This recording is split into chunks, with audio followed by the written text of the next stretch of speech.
Basically, it's a show where I'm doing stand-up, got a couple of guests, some questions from you. It's going to be a lot of fun. I'll tell you what can fuck off. People that call it Mothering Sunday. It's Mother's Day. You show me a man who calls it Mothering Sunday, I'll show you a man who's breastfed till he was 8. Mothering. He's probably the kind of bloke that can't call it a vagina, he calls it a front bottom. I don't think there's a creepier collection of words than front bottom. Well, it's down to my naughty tail. The spelling of the word chihuahua, I won't have that either. Chihuahua, not on my watch. People who make a cup of tea by putting milk in first, are you out of your mind? Personalised number plates. You may as well just scribble the words cunt on your bonnet.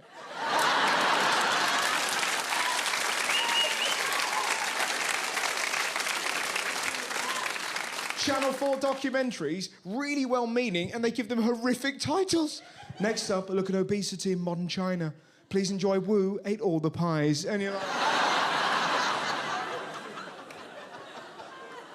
Blokes who want to be applauded for pointing out the obvious. I heard this man in Shoreditch say the other day, I don't think there's ever an excuse for you to hit a woman.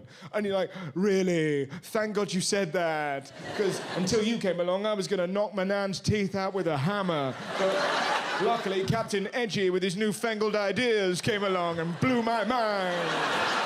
I heard this bloke, I hated him on sight. He was surrounded by this gaggle of fabulous ladies, and he was just there going, I don't think we should war. And the girls were like, I agree.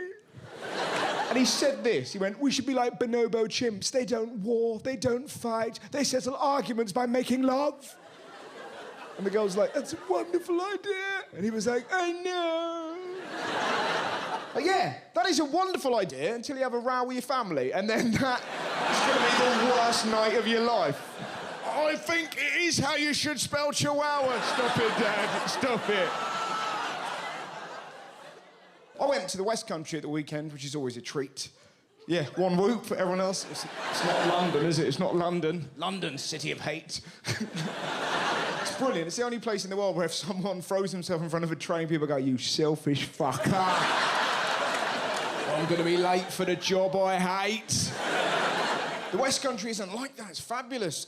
Just surrounded by weirdos. I love it. Like my Uncle John. My Uncle John's probably my favourite person in the world. Lunatic.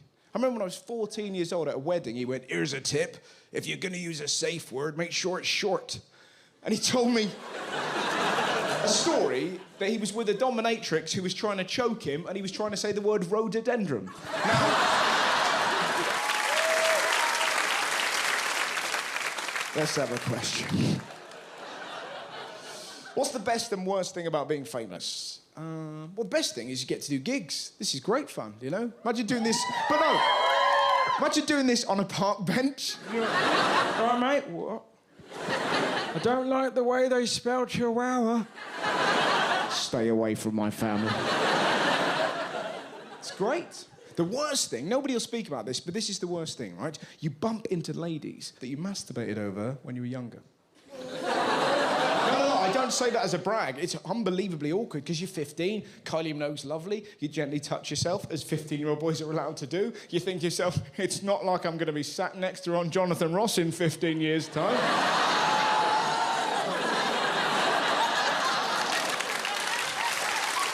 Oh, Kylie. If I was Kylie Minogue, I would go up to every man who's about my age and famous and just go, I know.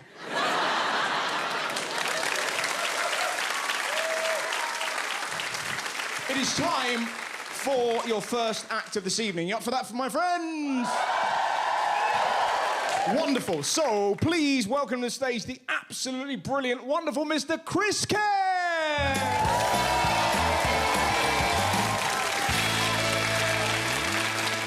Hello. Thank you very much. It's great to be out doing something, isn't it?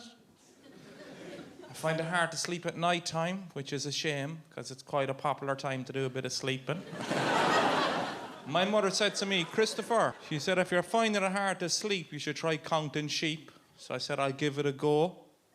The only trouble is I have a very vivid imagination. So I closed my eyes and I started to count the sheep. And I would say I got up to about 4 or 5 sheep, and then I couldn't really control them. They were running all over the place. One of them is changing colours. And I know there's nothing I can do about him. So then I had to imagine building a pen, and that actually took a while to imagine, because I'm not very handy, like, you know. There for ages trying to pick the wood. And then after all that work, I remembered, sure, I have no experience herding sheep whatsoever. So then I had to imagine putting an ad in the paper for a sheepdog, and by the time someone answered that ad, it was time to get up, you know? So I was up all night imagining stuff. And I shared a room with my brother growing up as well. Little kids. Football crazy, you know? We got home from school one day, and my mother got us a poster of our favourite footballer at the time, Ryan Giggs. What a lovely thing to do. The only trouble is, this poster had absolutely nothing to do with football. And I would say, no, it was actually marketed more so towards his female fans, okay? Let me describe the poster to you, right? There's Ryan in a white fluffy jumper with a beaded necklace, kind of hugging himself whilst undressing me and my brother with his eyes. I said, Ma'am, I don't like it. Take it down. Everybody's going to think we're gay. It's not that we were homophobic. It was illegal in Ireland at the time. And we were good boys. Even if I was mad for the cock, I wouldn't have touched it. Like, you know. It does look delicious, but I'm not breaking the law, all right? Put it away or you'll get the two of us into trouble. She wouldn't take the poster down anyway, so me and my brother had to hatch a plan. How are we going to get rid of Ryan? My brother rang Childline. Didn't report my mum or my dad. He reported Ryan Giggs for making us feel uncomfortable in the bedroom. I'm the bigger brother, I'm 10. This is my idea. This is what we're going to do. Every day I come in from school, I'm going to get the poster, right? And I'm going to cut a tiny piece off the edge of the poster, just enough so you wouldn't notice. And every single day, we'll slowly make it disappear, all right? You might be laughing, but it was working, I'll tell you. Of course, I couldn't just dump the excess poster in the bin. My mum would have found it, so I had to force my brother to eat it. Like, I put a bit of jam on it, like I'm not an animal, you know?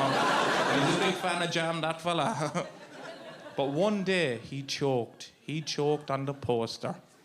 And I had a decision to make. Am I going to save my brother's life? Or am I going to call my mum, the plan is spoiled, and Ryan stays on the wall? I called my mum. She resuscitated my brother.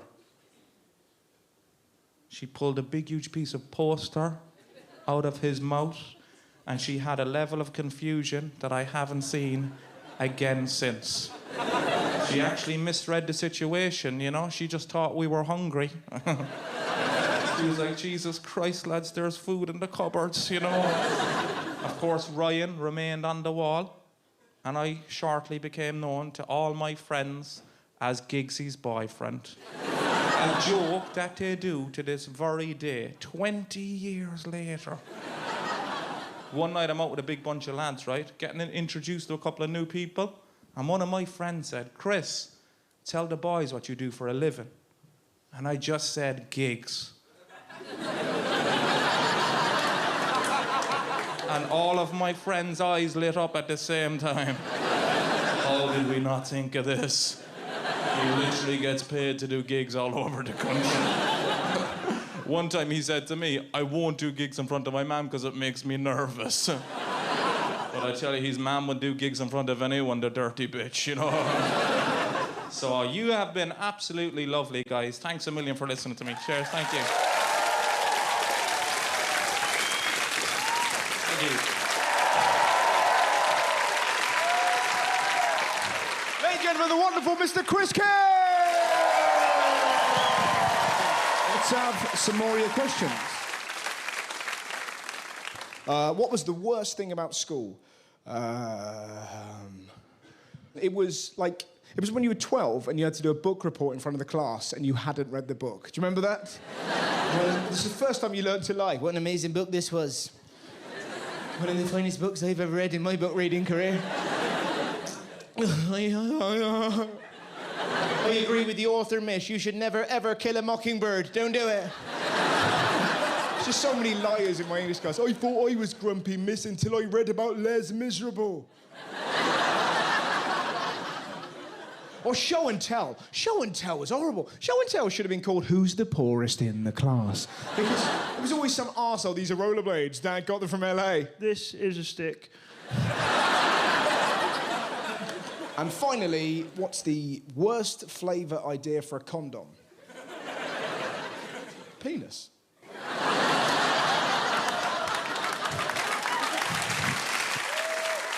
Are you ready for your headline act?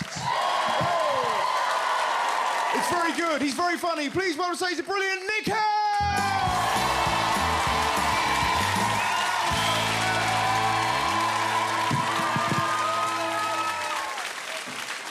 Are you all right? Are you all right? Are we all right? Happy New Year! Hey, Happy New Year! Am I right? Happy New Year! Yes! How many of you pricks have I seen this year? None of you. It'd be rude if I didn't come out and say Happy New Year, wouldn't it? Happy New Year! I used to work in a pub. In St Albans called the Glass House. Anyone ever been to the Glass House in St Albans? No, of course you haven't. No, you haven't. Stop fucking lying to get on telly. I used to work in a pub called the Glass House. We had very low self-esteem in the Glass House. One night, vandals came along and they stole the G and the L off the sign, and we just worked there for 6 months. Yeah, about 8 people laughing there because you're the only people that can be bothered to subtract G and L off Glass House.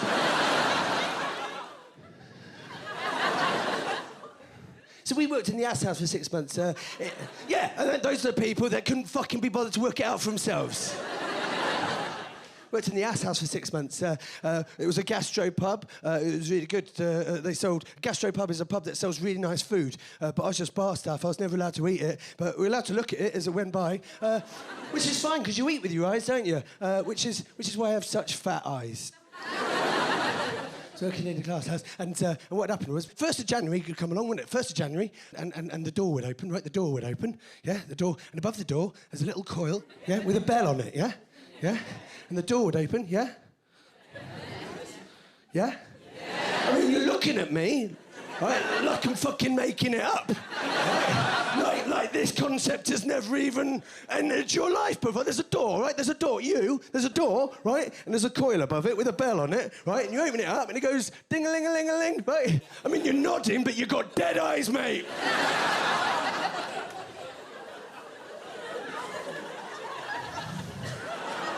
So you open the door, right? 1st of January, door opens, and a bell on the door goes, what does it go? Ding-a-ling-ling. Ding-a-ling-a-ling-ling. You're missing a ling there, right? You taking the fucking piss or what? All right, everyone's going to do it except you. Right, door opens, January 1st, catches the bell, it goes... Yeah. Landlord's out the back, he sticks his head round, he goes, Happy New Beer! Ha, ha, ha, ha. Bit later on, door opens, it goes... Happy New Beer, door opens, doesn't it? Happy New Beer, Happy New Beer, Happy New Beer, Happy New Beer. Fun with words. Anyone here smoke? Yeah. 5 of you. That's statistically impossible. Yeah, all right, okay. If you want to make it a witch hunt, we'll make it a witch hunt. Right? Do you smoke? Do you smoke? Do you smoke? Do you smoke? You've done this, staring at me like I'm the biggest prick in the room. I've got shit to get through, right? Well, I'm wasting your fucking time. Do you smoke? Do you smoke? Do you smoke? Do you smoke? Do you smoke? You've done this. What, like it's my fucking fault? Do you smoke? Do you smoke? Do you smoke? Yes. Yeah, you do. Where were you, right, when them 5 people in the audience were shouting out? Smokers are meant to stick together.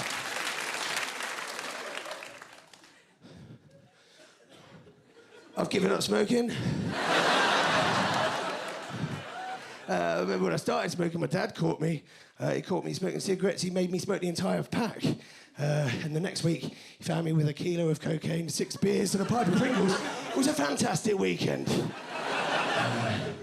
I gave up smoking relatively easy, but then I did end up putting on a lot of weight, and it was pretty pathetic. When I ran for the bus, I'd get on the bus, and pregnant women would stand up for me to sit down. I just saw a glimpse of my future, where I just keep gaining weight, sitting in my bedsit, licking the barbecue lid off the McDonald's barbecue sauce like it's a fucking yoghurt. Gaining weight until the dimensions of my body, fit exactly into my bedsit, where you just like knock open the door and use that as some sort of toilet hole.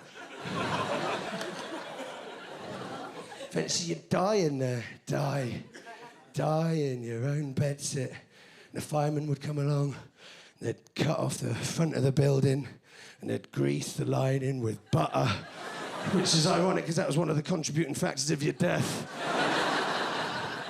Now I'd be bloated, cubed, dead, and trouserless. And the fireman would be there and they'd go, "Oh, what a waste." Which would work on 2 levels, yeah? What a waste, and what a waste, yeah? Fun with words, yeah?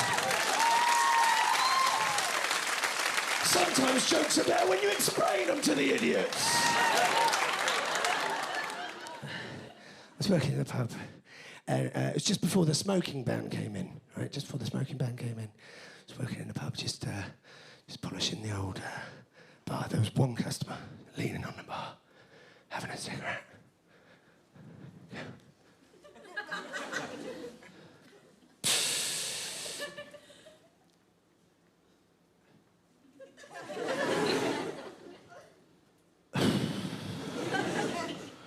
Little bit of physical theatre there for you. He said,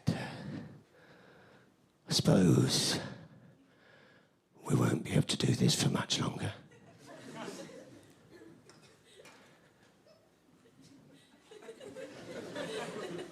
Mind you, people already treat me like a leopard.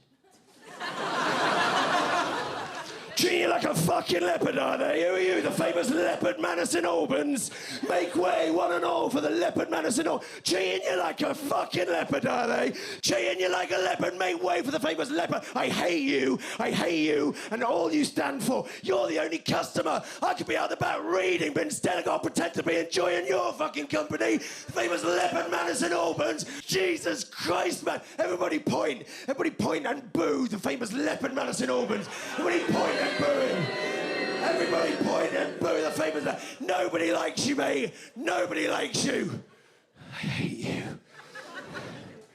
I hate you and everything you stand for. But then I thought about it. And if you did see a leopard in a public space, you would avoid him. So he's quite right, isn't he? Rather than getting a phrase wrong, he just gave a new spin to an old classic, didn't he? He was having fun with words, wasn't he? There wasn't one person in this room that didn't judge him. There wasn't one person that didn't 100% commit to pointing and booing at the leopard man of St Albans. Yeah, we're all as guilty, aren't we? Yeah. You should be fucking ashamed of yourselves.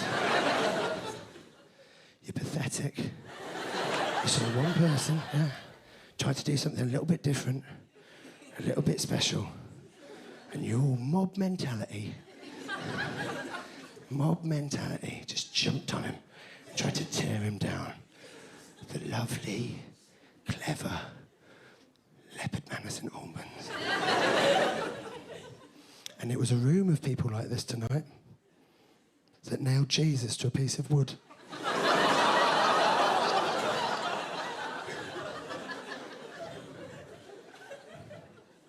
You should be ashamed of yourselves.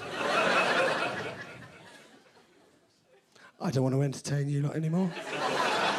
I don't want to do it. You make me sick to my fucking stomach that you've enjoyed anything that I've had to offer out here.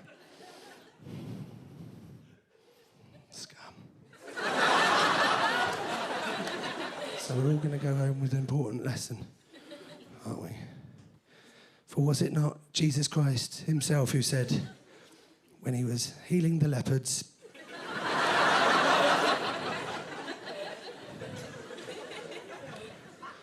that people in ass houses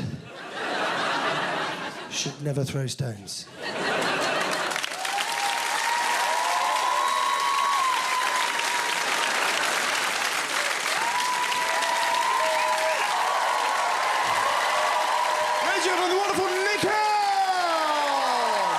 Thank you very much for watching the show. Good night, my friend.